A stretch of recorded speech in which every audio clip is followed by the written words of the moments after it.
Muito obrigado, queridos divulgadores de todo o Brasil. Estamos aqui para conversar com vocês a respeito de um tema extremamente importante, a respeito da nova civilização. Trata-se de um tema que eu sou particularmente apaixonado, porque a nova civilização, mais do que uma proposta de mudança dentro do nosso ensinamento, vocês vão ver que não houve mudança nenhuma, não ocorreu nenhuma mudança, é uma proposta de uma construção social. E a Seitinoye sempre esteve muito preocupada, brilhando com relação a essa questão de interação entre a época e o ensinamento. E hoje, então, nós vamos ver justamente isso, nós vamos tratar justamente disso. Quais são as questões mais importantes para a humanidade na atualidade? E é por isso que o professor Masanobu Taniguchi e a série internacional nos orienta e nos indica um caminho para a construção da nova civilização. E vamos ver o que ela é. Na verdade, eu vou utilizar alguns livros que eu vou mostrar para vocês. O primeiro será o que deve fazer o dedicado à iluminação. São textos escritos por pretores da sede internacional e comentados pelo professor Masaharu Taniguchi. E também vou utilizar o livro Viver com Alegria, do professor Seiichi Taniguchi. Eu recomendaria a vocês que lessem este livro, principalmente o capítulo 1, que traz uma importante referência em relação à nova civilização. Na verdade, não é só uma referência à nova civilização. O professor Seiichi Taniguchi já tratou com bastante propriedade essa questão da relação entre o homem e a natureza. Eu também preparei alguns slides que você vai seguindo a partir de agora, tá bom? Então vamos ao primeiro slide. Nós temos aqui então as revistas que também vou recomendar para você aparecendo desde agosto de 2015. A Fonte de Luz tem publicado artigos sobre nova civilização e desde janeiro de 2017 também vários artigos publicados na revista Mundo Ideal. E eu sugiro que você estude esses artigos, além do que deve fazer dedicado à iluminação, além de estudar o livro Viver com Alegria, estudar também esses dois, os artigos que estão nessas duas revistas, a Mundo Ideal e a Fonte de Luz. Bom, então vamos ao próximo slide. No próximo slide, eu estou aqui chamando a atenção para todos vocês da importância do movimento religioso se atualizar e chegar ao ponto de atender às características da sociedade e do ser humano atual. Como eu disse no início, a Seitinoye sempre esteve muito preocupada com isso. Se vocês olharem atentamente a revista número 1 da Seitinoye, vão perceber que o professor Masaharu Taniguchi escreve os artigos direcionados àquele momento atual. 1930, houve em 29 a quebra da Bolsa de Valores, o mundo estava atravessando uma depressão, uma tristeza bastante grande. Por isso os artigos são artigos que procuram levar a alegria, chamar a atenção do ser humano para a questão da alegria, para vencer os obstáculos. Ou seja, a Seitinoye já nasce com essa missão de responder à humanidade aquilo que a humanidade precisa saber na atualidade. E é por isso que o ensinamento é apaixonante. E assim foi, então, quando o professor Masaharu Taniguchi passa o bastão para o professor Seiichi Taniguchi, o professor Seiichi Taniguchi começa a escrever sobre nanotecnologia, sobre questões da natureza, sobre questões de barriga de aluguel, ou inseminação artificial, porque nós estamos ainda atravessando uma questão moral muito séria em relação a isso, quer dizer, está em jogo toda a concepção do ser humano. Então o professor Seiichi Taniguchi, nos seus belíssimos textos, dá conta de nos explicar a respeito desses temas importantes. E agora então, com relação à nova civilização. Vamos ao próximo slide então. A diferença entre o movimento de iluminação da humanidade e o movimento internacional de paz pela fé. É bom que os divulgadores saibam qual é essa diferença. Mas existe diferença? É a mesma coisa? Bom, a diferença, na verdade, entre um e outro é o seguinte. Leia aí no seu PowerPoint. O fato de deixar claro que a Seitinoye objetiva na atualidade a paz mundial, né? O objetivo nosso, na atualidade, focamos em cima da paz mundial. E a ideia é, como nós vamos construir essa paz mundial? Então, como é que nós vamos trabalhar em relação à paz mundial? Nós vamos nos envolver com política, nós vamos trabalhar com relação à questão dos armamentos. Aonde que está o trabalho da Seitounê nessa questão da paz mundial? Vai aparecer agora aí para você no seu próximo slide, então. O fato de ter esclarecido que esta paz mundial não é algo que se consegue por meio da força política ou pela opressão e ameaça das armas nucleares, mas é a paz que se conseguirá através da fé em um Deus único e absoluto. Aí então está a característica do movimento da Seitounê com relação à questão da paz, que nós vamos então conseguir alcançar essa paz na fé em um Deus único e absoluto. Mas sabe como é que é? A Seitounê sempre procura atingir os seus objetivos através da prática, através da ação. Então nós vamos passar os conceitos da nova civilização e ver o que nós, como dirigentes da Seitounê, podemos realizar. E eu queria deixar muito claro que você, divulgador, é uma peça-chave nisso. É uma peça importantíssima, não cabe só ao preletor abraçar a causa da nova civilização ou qualquer coisa que seja em relação à Seitounê. O divulgador sempre teve um papel fundamental. Eu gostaria que vocês se orgulhassem do fundo do coração de serem divulgadores da Seitounê. Então vamos avançar mais um pouquinho aqui. Então o fato é que foram elaboradas as propostas para que o movimento, ou os movimentos de cada país sejam realizados de forma unificada e organizada. Então, para isso você tem aí as diretrizes. Eu não vou tocar nas diretrizes, mas você procure sua organização para conhecer quais são as diretrizes da sua organização e você vai encontrar o direcionamento nosso com relação ao desenvolvimento da nova civilização. A sua ação, o que você tem que fazer dentro da sua organização como divulgador para colaborar para a construção da nova civilização. E o conceito agora central da nova civilização aparece agora nesse slide, preste bastante atenção. A nova civilização é o modo de vida em que a felicidade humana e o crescimento da natureza são compatíveis. Isso significa que podemos e devemos agir de maneira responsável e ética para com as futuras gerações e também em relação a todos os seres viventes. Eu fiz questão de falar bem brevemente a todos os seres viventes, para enfatizar mais uma vez que a nova civilização não é uma criação atual simplesmente que surgiu do nada. Ela já está na raiz do ensinamento da Seitounê. Desde que a Seitounê nasceu, nós já estamos preocupados com essa questão da relação do homem com a natureza, com o meio ambiente. Prova disso é o que está no capítulo 4 aqui dos votos e aprimoramento espiritual dos adeptos da Seitounê. Item número 4. Ao contemplarmos o céu, as estrelas, o mar e a terra, o fogo, a água, os campos verdejantes, as flores, enfim, todos os elementos da natureza e os seres viventes, agradecemos em seu âmago a perfeição da vida de Deus. Apreendemos em seu âmago a perfeição da vida de Deus. Amemos, respeitemos e reverenciemos essa vida e jamais a desperdicemos. Então vejam como já está na gênese da Seitounê a ideia da reverência à natureza e de apreender o âmago, que no âmago dessa natureza, de todos os elementos, de todos os seres vivos, existe então a grande vida de Deus. Mas, preletor, por que será que a Seitounê não enfatizou isso desde o início?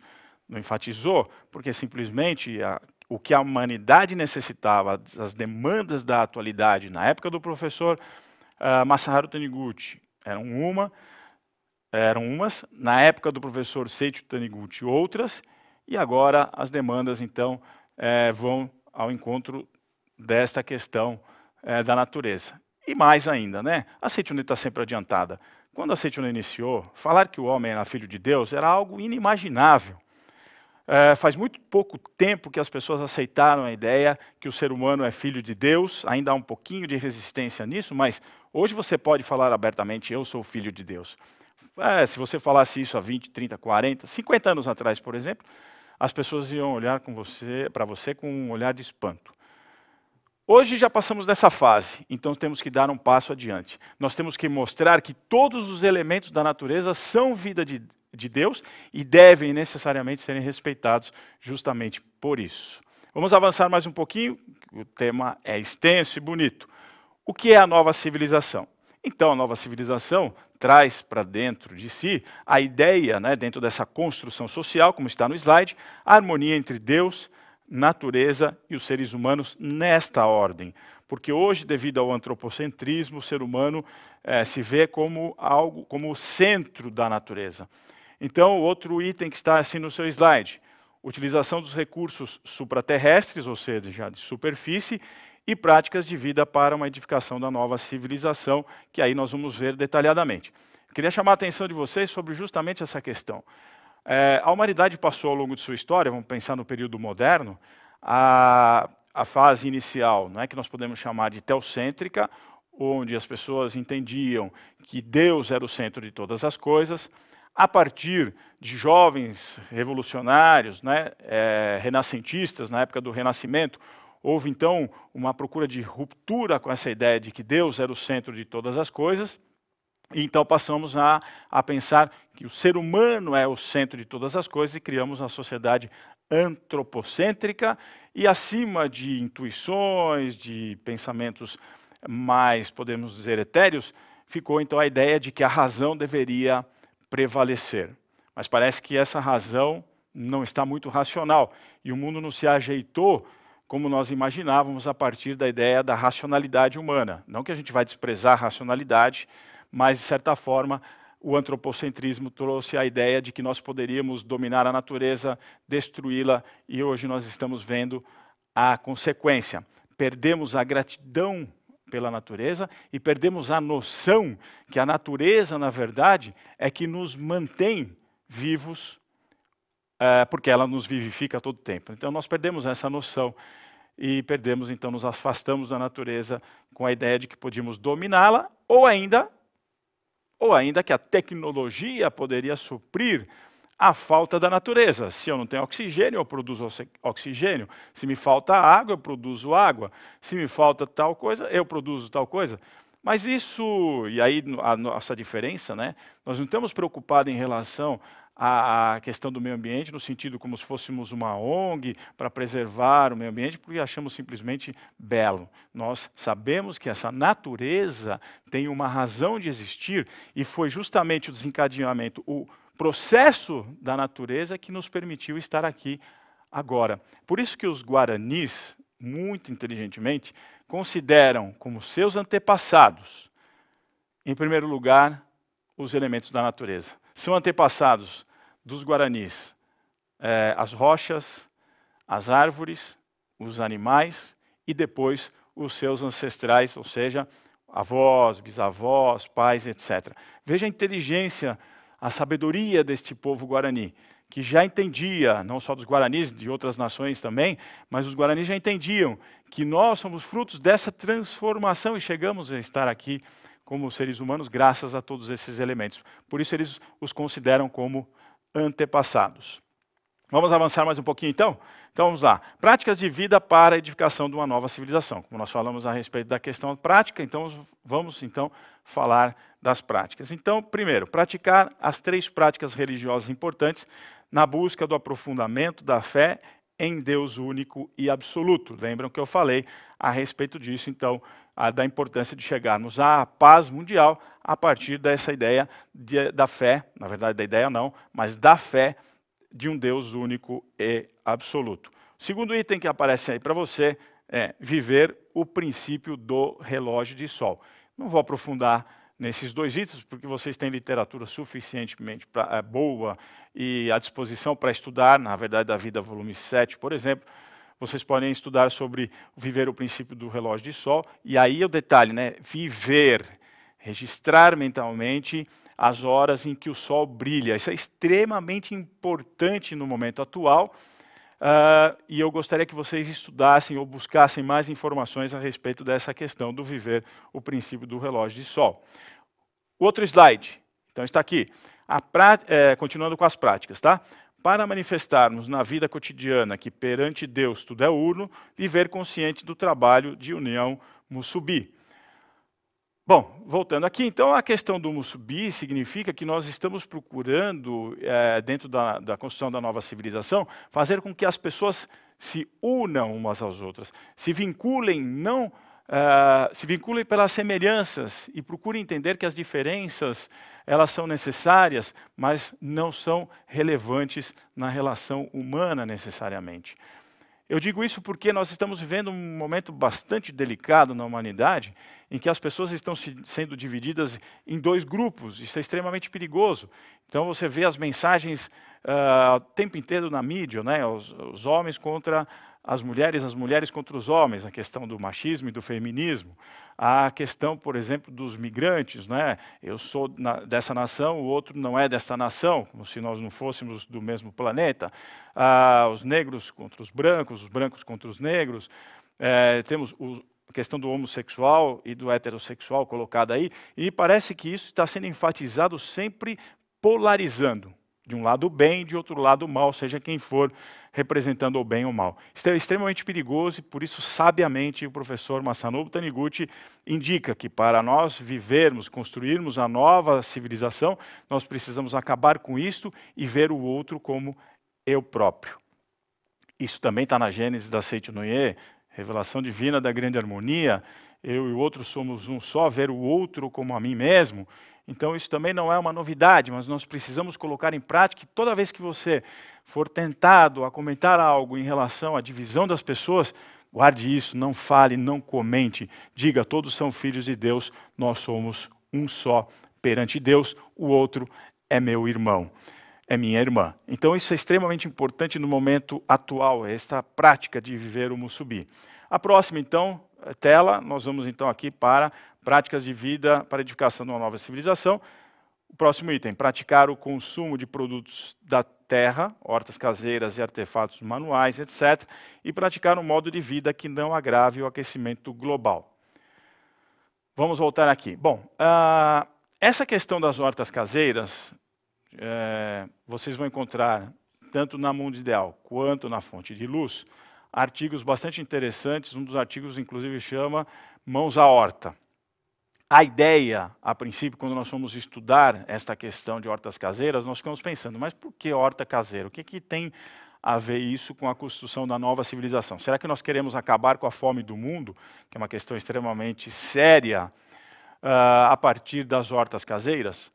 Bom, primeiro, não.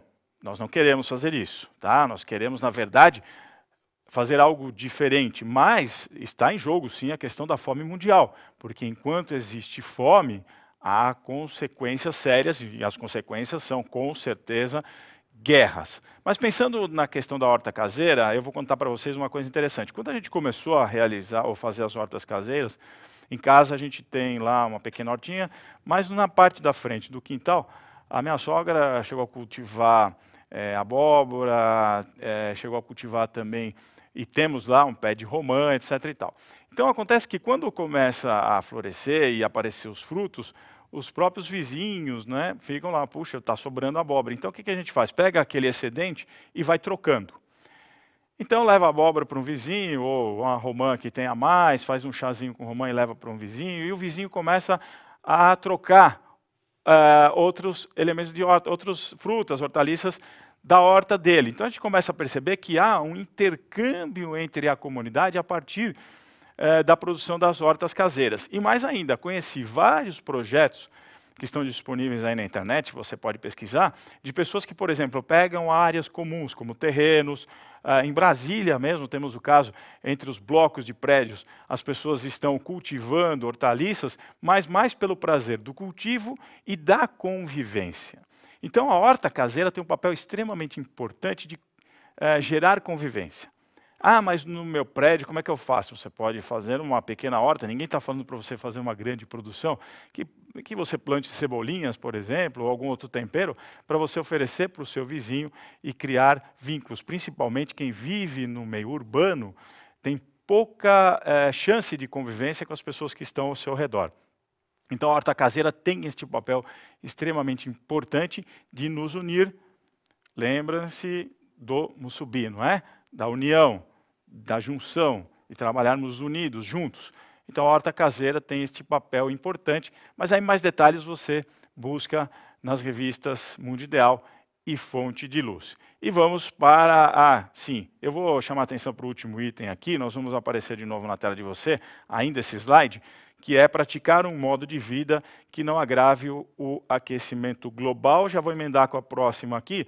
Então, a queima de combustíveis fósseis, derivados do petróleo, carvão mineral e gás natural, para a geração de energia, atividades industriais e transportes, é um dos grandes vilões com relação à questão do aquecimento global. Bom, vamos lá, vamos entender isso. Por que eu vou focar nessa questão agora do aquecimento global? Porque isso está no centro da discussão da paz mundial e da construção da nova civilização. Se há um aquecimento acima do normal dentro do globo terrestre, e hoje há sim uma unanimidade dos cientistas sérios em relação a essa questão do aquecimento global, nós vamos ter mudanças climáticas drásticas. Isso pode afetar a produção de alimentos, e eu digo para vocês que, se baixar a produção de alimentos, nós vamos correr seríssimos riscos de uma guerra, inclusive que pode se tornar uma guerra planetária em busca desses alimentos. Aqui em São Paulo, nós recebemos a chuva que vem das árvores da floresta amazônica. Cada floresta amazônica, da Amazônia, joga para a atmosfera dessas árvores gigantes 300 litros de água por dia. Todo esse vapor de água vai para a atmosfera e os ventos que sopram da Amazônia até aqui o sul do Brasil nos trazem essa bênção que são as chuvas. Eu digo para vocês que nenhum ser humano é capaz de produzir algo tão belo e tão forte, com nenhuma tecnologia, a quantidade de água que a Amazônia leva para a atmosfera e traz aqui para São Paulo. E se isso mudar, São Paulo vira, não só São Paulo, Minas Gerais, uma boa parte do Rio Grande do Sul, Paraná e Santa Catarina, virarão um enorme deserto. Portanto, essa questão de mudança de clima está extremamente associada a isso. Imagina São Paulo virando um deserto, a produção de alimentos, a água para se beber. E o que aconteceria se isso ocorresse? Portanto, isso é muito sério e nós precisamos levar a sério essa questão do aquecimento global. Então vamos à queima de combustíveis fósseis. Vamos para o outro slide. Então, outra coisa que emite bastante CO2 para a atmosfera é a conversão do uso do solo através da agropecuária, do descarte dos resíduos sólidos e do desmatamento. Então a gente fala pouco disso, mas esses três itens que estão aí. Agropecuária por quê? Porque a gente sabe que o processo de ruminação libera o gás metano. Hoje no Brasil nós temos mais bois do que pessoas. Esse metano é um gás que é extremamente prejudicial nesse sentido, ele é N vezes mais prejudicial do que o próprio CO2, ele demora muito mais, inclusive, para ser reabsorvido. Então, nós temos um problema muito sério com relação à questão da agropecuária, no processo de colaborar com o aquecimento global. A questão dos lixões, muito mal resolvidos aqui em nosso país. A gente coloca o lixo na porta de casa, ele magicamente desaparece. Isso é uma coisa extremamente negativa. A gente precisa entender onde que está indo esse lixo e como evitar que ele acabe em lixões. E mesmo os aterros sanitários, assim, nós temos ali certas reservas. E a questão também do desmatamento. Você derruba uma árvore, essa árvore morta que capturou todo o CO2 durante seu processo de crescimento, acaba liberando o CO2 também. Então nós temos que estar atento a tudo isso. O que nós temos que fazer então, Marcos? Como é que a gente vai agir diante de tudo isso? A gente já falou, não é? Nós vamos colocar em prática as três práticas importantes, religiosas importantes da Seichonoye. A gente já sabe por quê, claro, através da leitura de sutras, da meditação Shisokan, das práticas de caridade ao próximo, nós com certeza vamos difundindo o nosso pensamento e também as nossas vibrações de paz e de amor que emanamos quando lemos sutra ou praticamos a meditação Shinsokan, vão mudando a consciência da humanidade. Hoje vocês sabem que é muito comum você ter crianças, por exemplo, que dizem eu não quero comer carne, e bate o pé e não come mesmo. Hoje nós temos uma proliferação bastante grande de restaurantes vegetarianos. Em todo lugar que você vai, você come uma comida vegetariana. Eu tive a oportunidade de ir para a Colômbia, e aí estava imaginando onde eu ia poder comer. Praticamente em frente ao hotel, um restaurante vegetariano muito frequentado. Então as pessoas estão criando essa consciência, e por que essa consciência está se ampliando? Se amplia também porque quando a gente medita para que a vontade de Deus seja feita, realizada, então a gente está, com certeza nós estamos fazendo com que esta vibração que nós emanamos chegue ao coração, à mente de muitas pessoas. Por isso que é muito importante as 3 práticas religiosas importantes da Seicho no Ie. Com relação então agora da ação, além disso, nós falamos do relógio de sol, princípio do relógio de sol, então, por favor, estude sobre essa questão. Mas agora nós vamos dar um outro conceito para você, que é um conceito também importante para você conhecer, que tudo aponta, está direcionando, os processos históricos estão sendo direcionados, apontando para uma mudança de paradigma de uso de energia, e aqui está também uma coisa bastante importante. Nós vamos falar agora de um processo que está ocorrendo baseado no livro A Terceira Revolução Industrial, do Jeremy Rifkin, que é um economista norte-americano, um dos homens, 50 pessoas mais influentes do mundo na atualidade. O professor Masanobu Taniguchi usa o texto dele, o professor Fumio Nishiyama também usou recentemente na nossa convenção nacional agora, em São Paulo, aqui, nessa nossa convenção nacional, citando o Jeremy Rifkin. Então vamos conhecer um pouco a ideia do Rifkin. A tese do Rifkin é a seguinte: há sempre uma mudança na sociedade quando 2 fatores se cruzam. Mudança de matriz energética com mudança de meios de comunicação. Então a primeira revolução industrial, que a questão é o uso da energia, né, a captura dessa energia, ela foi feita baseada em, está aí no seu slide, um slidezinho que mostra, foi baseada na queima de madeira para utilização de máquinas a vapor. Você tem aí uma simulação de uma máquina a vapor, e da prensa de Gutenberg, que fez o quê? Conseguiu fazer com que muitas pessoas tivessem acesso à informação através de livros. Pois bem, então, os livros, na verdade, eram restritos a poucas pessoas. E, graças à prensa de Gutenberg, várias cópias do mesmo livro puderam ser impressas, o que deu acesso a muitas pessoas por meio das bibliotecas. Então, o que acontece? Nós, às vezes, não consideramos, né, no mundo de hoje, não, imagina, livro não é tecnologia. Livro é uma tecnologia fabulosa, que deu acesso a muita gente que tem informação. E isso fez com que tivéssemos, então, a chamada primeira revolução industrial, as máquinas a vapor, locomotivas a vapor, todo aquele movimento bonito que aconteceu na humanidade, mas também muito agressivo, principalmente com as florestas. Nós tivemos aqui no nosso estado, São Paulo e Rio de Janeiro, na região de Visconde de Mauá, um desmatamento gigantesco, que era justamente na produção de madeira para poder tocar as grandes estradas de ferro que eram construídas na época do Barão de Mauá. Vamos avançar um pouquinho aqui, então vocês vão ter imagem agora então da segunda revolução industrial aí. Ora, o que propiciou a segunda revolução industrial? A imagem mostra, na verdade, que houve uma mudança de energética, de utilização de meios energéticos. O petróleo aparece aí com grande força, aparecem as comunicações pelo telefone, a televisão e o rádio. Isso levou mais informação, propagou mais informação para o mundo todo, acabou levando, de certa forma, essa informação para dentro da casa das pessoas, porque antes estavam concentradas praticamente na biblioteca. O rádio já disseminou isso, depois veio a televisão e também os telégrafos e meios de comunicação como o telefone.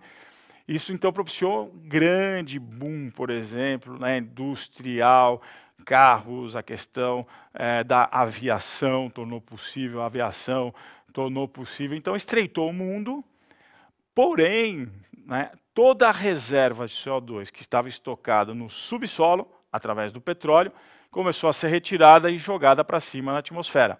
o mundo está caminhando, está crescendo, as indústrias foram crescendo, e a gente então parecia que estava num beco sem saída. Como é que nós vamos fazer para utilizar uma nova tecnologia? Será que isso é possível ou não? Então a boa notícia é que nós estamos exatamente agora num momento histórico bastante interessante, segundo o Rifkin, que está surgindo um meio de comunicação que está bastante forte e já atual, e também a possibilidade de uma nova forma de geração de energia se alastrar no mundo inteiro, não é? E tornar-se predominante. Quais são? Vamos aí à próxima tela. Então, a terceira revolução industrial. Olhem o que aparece aí. Então, aparece como meio de comunicação, vocês já sabem, predominantemente hoje, a internet, que agora já está nos nossos celulares, não só nos nossos computadores, e os meios de produção de energia são os meios, energia eólica, de marés, mas principalmente a solar. Nós temos energia solar suficiente para abastecer o planeta Terra inteiro de energia e movimentar toda a nossa indústria. E isso está se tornando cada vez mais viável. Então, vocês vejam que interessante. Estamos mudando a matriz energética, estamos modificando a forma de nos comunicarmos. Então, veja que só qual é a semelhança entre os dois, ou então vamos pensar o seguinte, a diferença entre a primeira, a segunda e a terceira revolução industrial que surge agora. A diferença é que antes, os meios de geração de energia eram concentrados em grandes corporações. Então, nós tínhamos praticamente poucas pessoas que conseguiriam explorar a madeira no início, e hoje pouquíssimos grupos que exploram o petróleo. Então, vocês têm uma concentração. E os meios de comunicação também concentrados, ou seja, a televisão concentrada, sempre na mão de grupos. E agora está surgindo a oportunidade de cada um de nós nos tornarmos o produtor de energia e difundirmos essa energia. Então, está formando o conceito de redes de produção de energia. E formando, então, o conceito de redes de informação. Redes de produção de energia, redes de informação. Então, nós estamos saindo do modelo vertical de sociedade para um modelo horizontal de sociedade, de convivência e de participação mútua. Então, aí aponta para que a nova civilização, essa construção da nova civilização, pode ser construída a partir dessa mudança. Vamos ficar de braços cruzados, esperando isso acontecer? Não. O que nós temos que fazer? Então, nós temos que fazer uma análise profunda das nossas práticas pessoais, analisar se estamos desperdiçando alimento em casa, analisar se estamos gerando muito lixo. Será que nós não podemos diminuir a quantidade de lixo gerado? Nós temos que analisar qual é o destino desse lixo. Será que a gente está reciclando o lixo que eu gero? Reciclar só não basta, nós temos que diminuir a quantidade, porque se eu diminuo a quantidade de lixo, eu gero menos CO2 ainda. Será que o meu modo de ver, por exemplo, não agride o meio ambiente também com relação à minha alimentação? Não está na hora de eu pensar em diminuir o consumo de carne vermelha, depois branca, até parar com este consumo de carne, porque assim, de certa forma, eu vou, além de colaborar com a preservação da vida desses animais, diminuir o impacto ambiental que eles causam também, e o excedente da produção de grãos do mundo, ao invés de serem utilizados para alimentação do gado ou de outros animais, poderiam ser utilizados para alimentar outras pessoas. Então, eu gostaria que você fizesse uma reflexão nesse sentido. O que você pode fazer de imediato para a construção da nova civilização, além de praticar as 3 práticas importantes, religiosas importantes da Seicho-no-ie?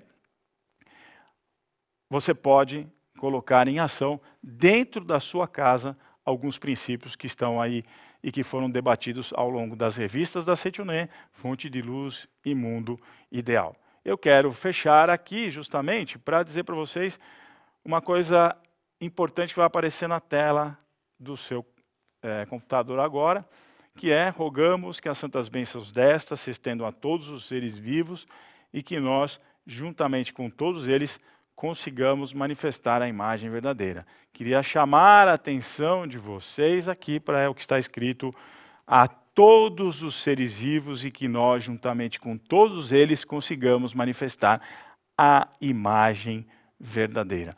Vejam vocês, Para aqueles que dizem que nós estamos construindo a nova civilização a partir de agora, eu quis deixar essa última rogativa que está na Sutra Sagrada, que nós lemos todos os dias, propositalmente para o final, para mostrar que isso está desde o início no coração do ensinamento da Seicho no Ie. Por isso está escrito: rogamos que as santas bênçãos destas se estendam a todos os seres vivos.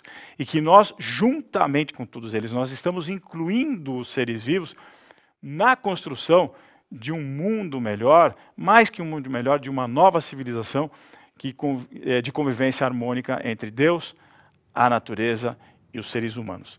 Então agora, divulgadores da Seicho no Ie, nós precisamos que vocês compreendam profundamente o significado da nova civilização, coloquem todos esses princípios em prática na sua própria vida e difundam esses princípios, os conceitos da nova civilização a grande número de pessoas. Nós contamos com vocês, como eu disse no início, trabalho divulgador é um trabalho muito bonito, muito lindo, e a Seicho no Ie sempre valorizou o seu trabalho na sua L, na sua casa, na sua comunidade. Desejo um excelente trabalho para vocês. Muito obrigado.